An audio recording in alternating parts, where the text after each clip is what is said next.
I start with basic shapes first. Be careful not to add too many edge loops, because when we add a subdivision surface, it will appear too sharp.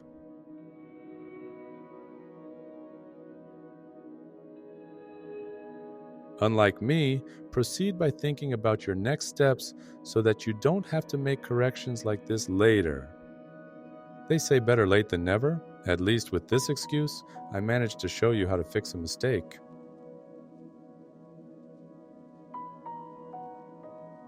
I'm trying to roughly capture the shape similar to the chair in the reference.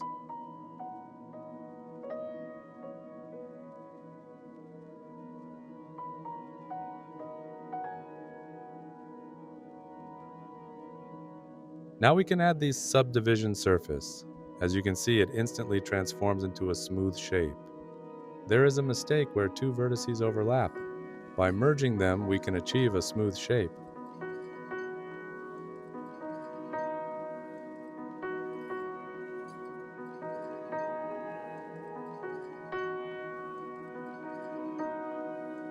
Now, we can make adjustments on the model to bring it closer to the shape in the reference.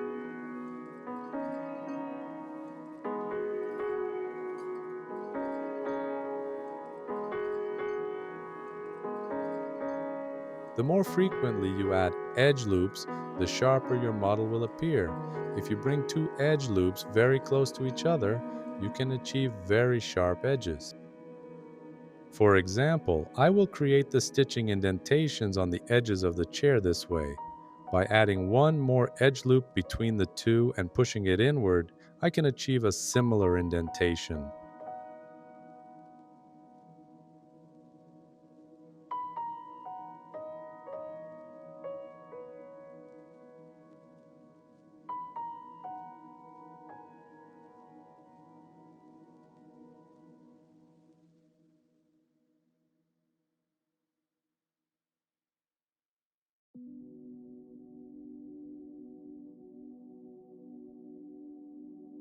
We have a small issue. I don't want this indentation to be across the entire surface. Therefore, I will merge the vertices to ensure that there is only sharpness towards the front.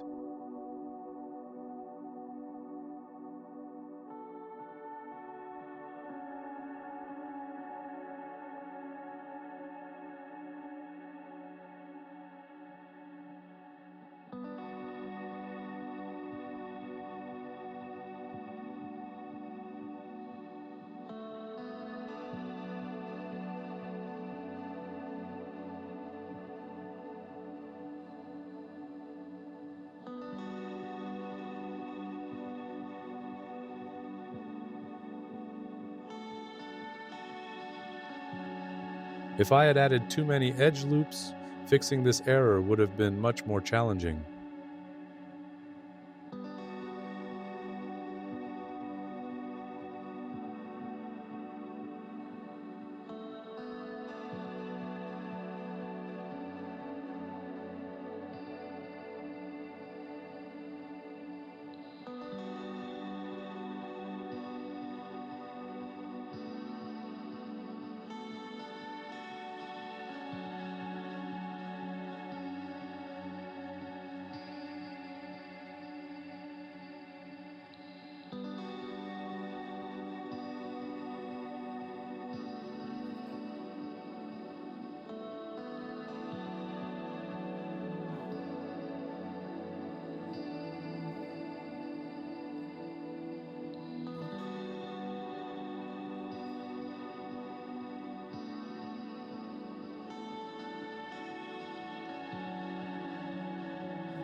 I'm generally satisfied with the result.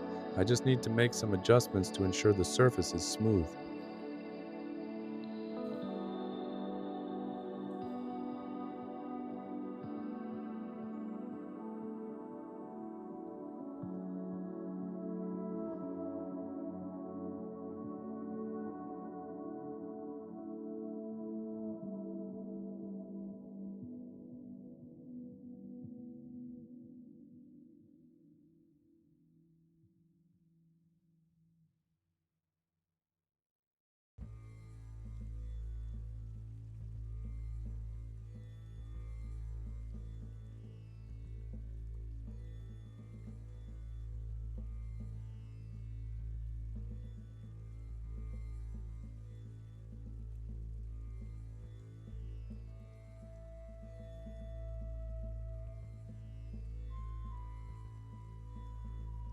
For now, I'll leave the bottom part of the chair sharp.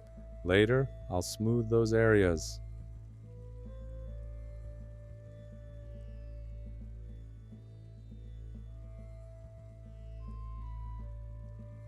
Now, I want to add a mirror to the model. It will make things easier for me since I'll be dealing only with the details.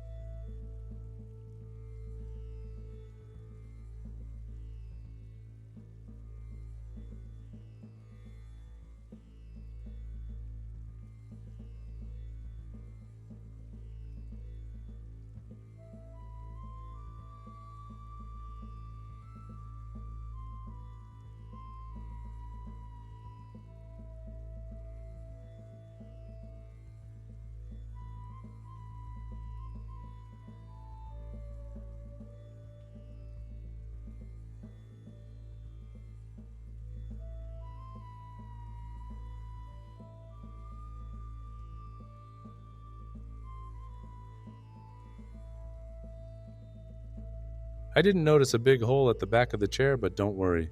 Fixing it is very easy.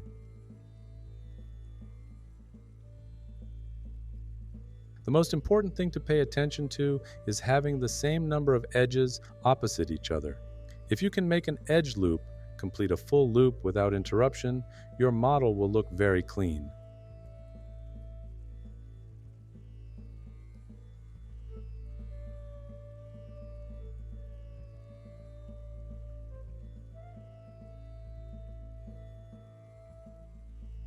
Yes, we fixed the hole and now it looks much better.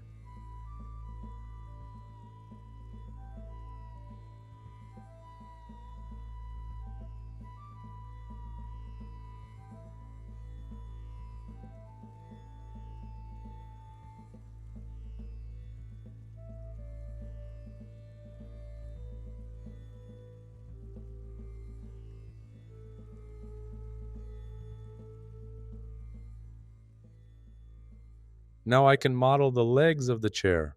From what I understand, it has a slightly curved shape. So, if I model it with a slight incline, it should look like the reference.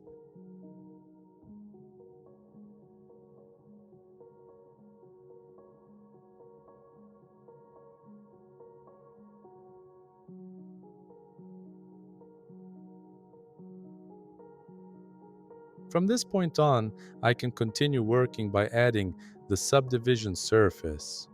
If we can see the incline smoothly, we can refine it more accurately.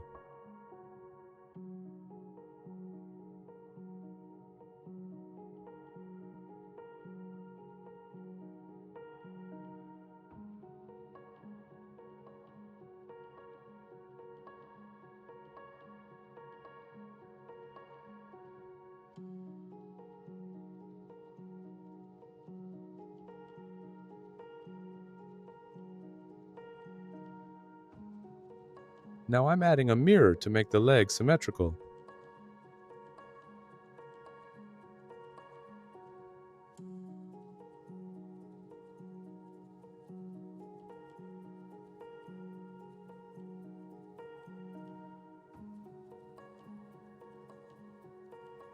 I think if we use simple deform to bend it a bit, it will be just the way it should be.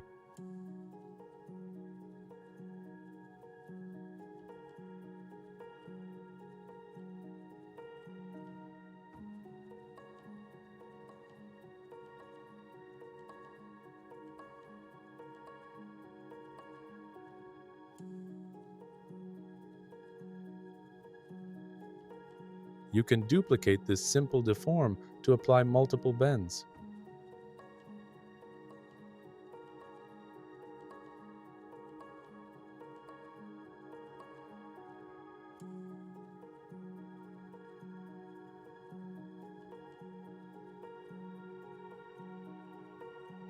I'm satisfied with the overall shape of the chair, and I don't plan on making any other significant changes. So, we can apply the subdivision surface and use sculpt tools to smooth out the distorted sharp area on the edge.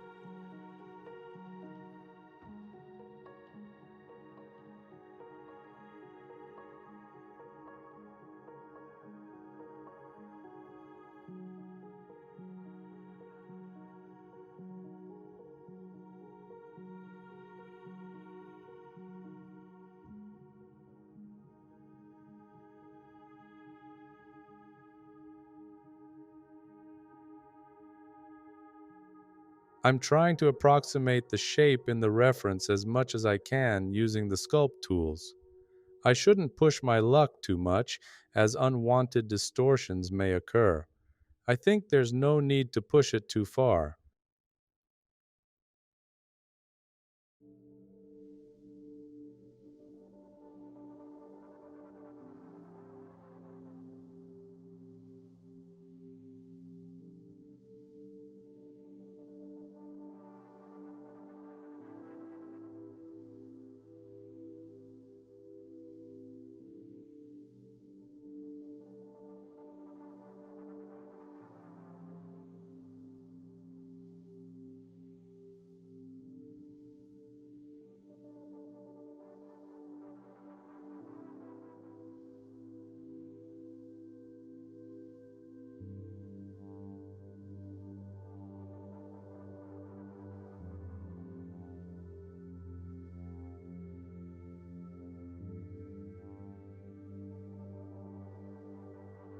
Before moving on to the texturing stage, I'd like to add lighting to the scene.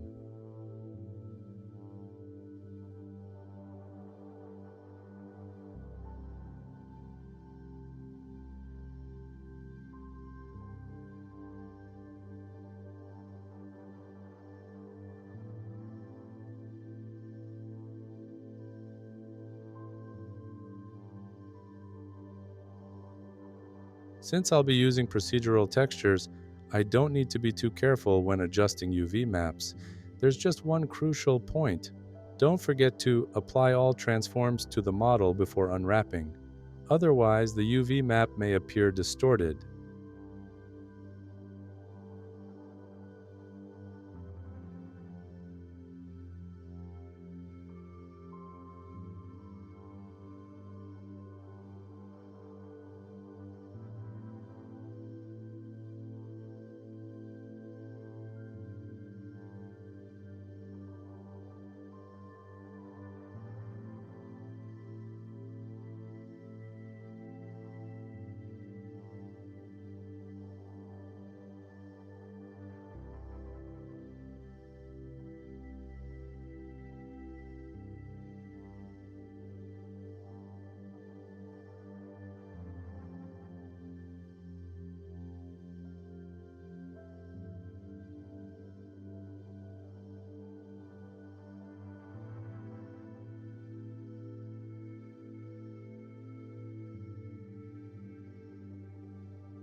The surface of the model seems to be missing because the face normals are pointing in the wrong direction. When we use recalculate normals outside, the problem is resolved. Now, we can start the texturing process. The first thing we need to do is to bake maps. This process helps Substance Painter better understand the overall structure of the model and apply textures more accurately.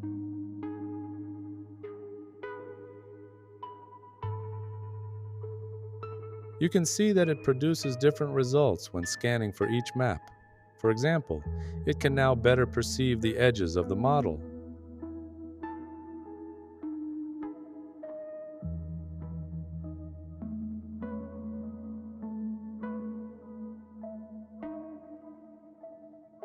I found a nice fabric texture for the seat and a wooden texture for the legs on Adobe Substance 3D assets, and I'm loading them.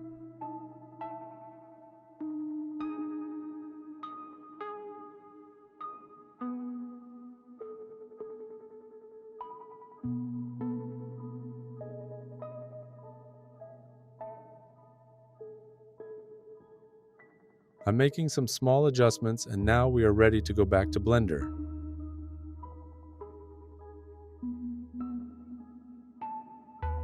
I'm using the Node Wrangler add-on to add texture maps to the material. By pressing Ctrl plus Shift plus T and selecting the maps, it loads them and connects them to the appropriate slots on the BSDF.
I want to work a bit more on the lighting before taking the final render. I'm trying to showcase the chair in the best possible way.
After taking the final render, I'm moving to Photoshop. I'm adding a blurred background image and making overall color adjustments.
Finally, our chair is ready. I hope you found this tutorial video helpful. Thank you for watching.